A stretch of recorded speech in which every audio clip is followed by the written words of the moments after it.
Indonesia, tanah yang dikenal indah, damai, dan penuh keramah tamahan. Namun, di balik citra itu, muncul kenyataan pahit. Aksi demonstrasi yang awalnya menjadi suara rakyat, berubah menjadi kericuhan yang menelan korban.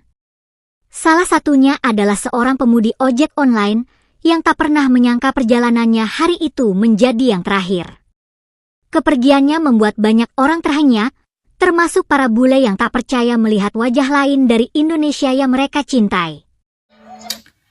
Sudah berapa hari aku melihat video seperti gini tentang apa yang terjadi di Indonesia dan bikin aku sangat sedih dan patah hati tentang situasi ini.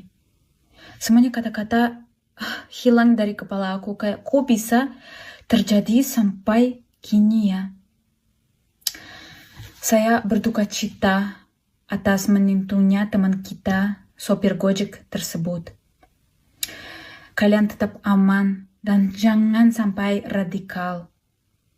Dan berdoa saja untuk semuanya. Traveling or vacationing anywhere in Indonesia like Bali, you should probably know why most of Indonesia, or at least most of Jakarta, is protesting right now. And even in most major cities outside of Jakarta, because every headline that you'll read about these protests in the West are probably going to be about how the protests are incredibly violent and people are rioting. When the protests started, because parliament members are receiving like around $3,000 in housing, just for housing outside of their salary, which $3,000 in Indonesia is a ton of money. And outside of that, people in Indonesia are suffering from insane inflation and insane cost of living. And then during these protests, I think during the weekend, during one of the protests, a Gojek rider who was delivering food was hit by a riot police car, and once the police car hit the driver, the police car kept going and ran him over again, and the Gojek driver died.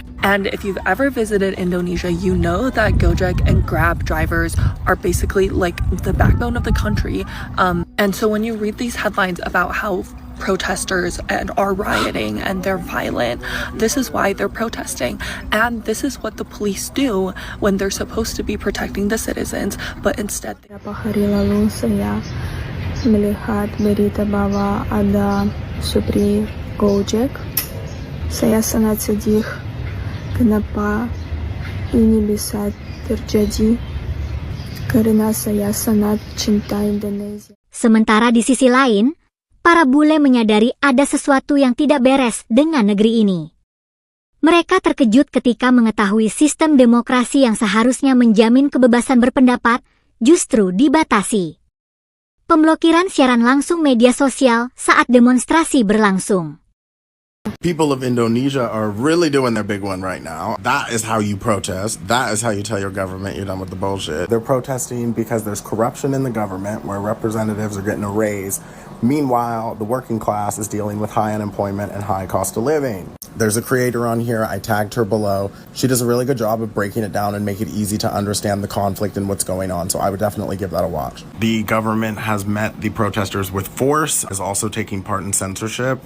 One of the ways the government is trying to censor what's going on in Indonesia is by talking to social media apps. This app disabled the live feature because they want to keep their live feeds civil and friendly. The government censoring social media when these protests have already gotten violent is not good. That's not good. That's scary. Like, we know how bad police brutality is at protests in America because of social media. Like, globally, I feel like these governments know that they are losing control over their people, and so they are trying to take away the democratic processes. Rather than give the power to the people, it's nope, full on authoritarian. Indonesia saat ini agak menyedihkan menurut saya, walaupun Indonesia sudah memperlihatkan bahwa demokrasi bisa berhasil di Indonesia dan banyak warga yang mendukung keras sistem demokrasi di Indonesia. Sekaligus ada masalah ongkos politik yang tinggi, ada kecenderungan, ada praktek serangan fajar, dan ada kecenderungan oligarkis akibatnya. Jadi juga dampak kompetisi demokrasi terhadap kualitas pelayanan publik tidak seperti diharapkan. Jadi tetap ada korupsi, tetap ada kerugian uang negara. Jadi saya kira penting untuk tetap memperjuangkan, untuk tetap mendorong para politisi supaya kualitas kinerja pemerintah lebih baik di Indonesia. Demonstrasi yang terjadi akhir-akhir ini bukanlah tanpa alasan. Kesenjangan sosial antara elit politik dengan rakyat kecil kian menjulang, menciptakan kecemburuan sosial yang tak terbendung. Di satu sisi, korupsi masih merajalela. Pelayanan terhadap masyarakat begitu rendah. Sementara angka pengangguran terus menghantui generasi muda bangsa.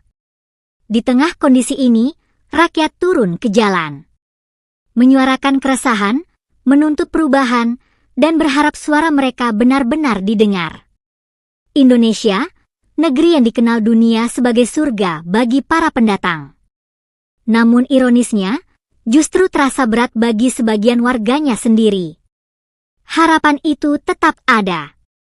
Semoga dengan desakan rakyat, para elit politik mampu berbenah. Menjadikan Indonesia yang lebih adil, lebih makmur, dan lebih bermartabat. Demi terwujudnya cita-cita besar, Indonesia Emas 2045.